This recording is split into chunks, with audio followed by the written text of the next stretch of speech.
Welcome to Zwida Media. If you're new to this channel, please subscribe. Don't forget to like, comment and share. Here's a new video for today. Enjoy.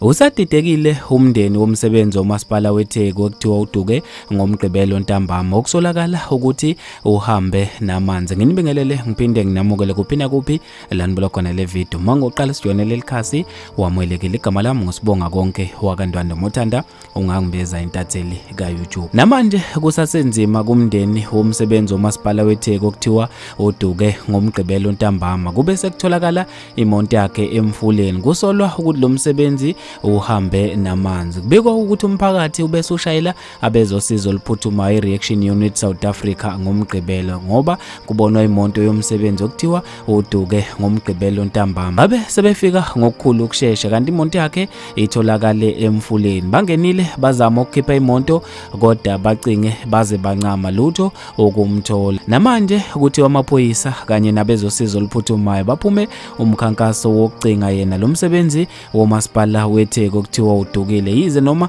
engatholakalanga emontweni yakhe etholakala igcwele emanzini. Umndeni usahlalele uvalweni ngaso ihlobo lesi singatholakala. Bafethu lezi indaba ezebhlungu endlela emangalisayo. Ngizofisa ukwazi ukubhala kwakho khona lapha kwi-comment section ngalo lo daba. Mina njengentathela YouTube sengiphuma kanje ngithi awungibambe evidweni elandelayo.